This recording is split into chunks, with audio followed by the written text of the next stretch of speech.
Okay, well, welcome. And just to remind everybody, I am Liz Fuller from the Southport Historical Society, and we're one of the sponsors for the Up Your Arts, Open Your Doors project.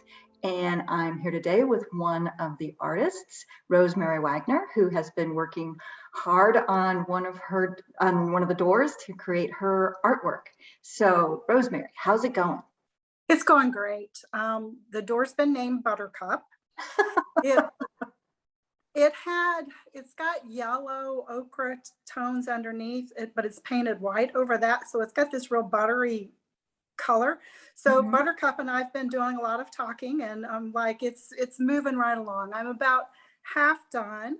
I've changed my design just a tweak, but it's the original design, but I have adjusted it because of we talked about before.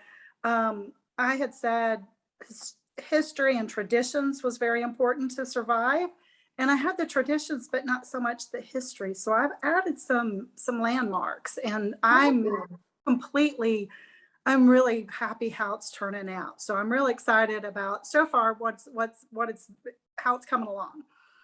Okay, that's great. Now, as I recall, your original idea was kind of a patriotic theme. Yes. Are you still staying in that? Very, very patriotic. Probably more so now. Okay, great. It's very patriotic. The top part's very patriotic. So. And then you were going to include, I think, maybe some sea dates, right? A couple of scenes at the bottom, which I haven't done yet. They'll be easier and faster for me to paint because they're not as detailed as everything else that I've been doing.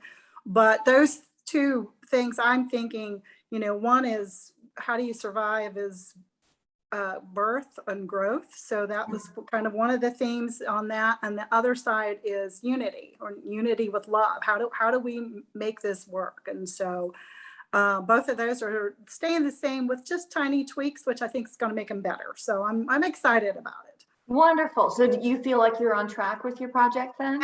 Absolutely. I had, I did get, I took my grandkids to Tennessee and I did get sick. I didn't have COVID, but I did get sick for about 3 weeks. So that put me a little bit behind, but yes. Sure.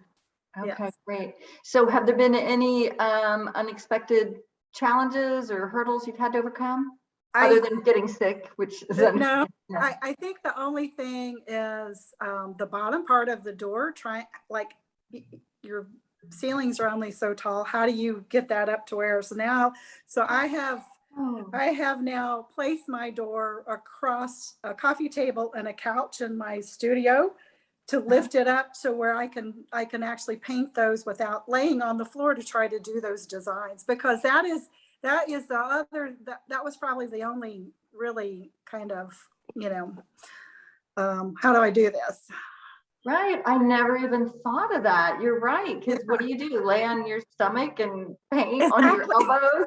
I never would have thought. I'm glad you figured out a way to do that, that you didn't risk the door falling on you or something. No, and the stands that were built are great. So I'm going to paint my stands too to go along with the door so that they look pretty also. And it works fine. So that's great. So what's so you're doing it all with paint, right?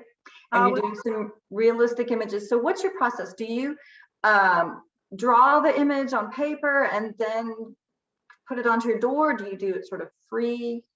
I'm kind of free spirit, looking at, like, I went down and took pictures of the landmarks I wanted to paint and looking at those and just kind of doing my own thing that way. And I like how it's turning out. So I'm hoping it continues as good as it is so far.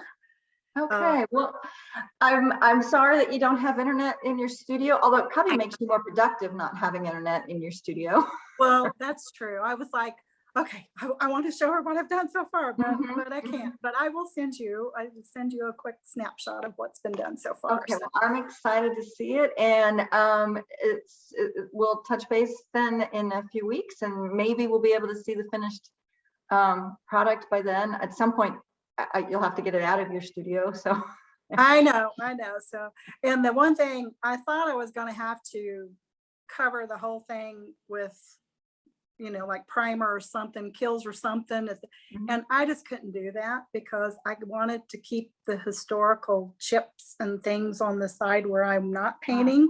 And that was another reason that she was named Buttercup, because you can definitely see the creamy color through it. So nice, nice. Well, it sounds exciting, and I'm glad you're making good progress, and that you've kind of adapted the design as you've moved along, and it's worked with your creative process. So thanks for giving us an update on where you're at, and we'll talk again in a few weeks when it's all done.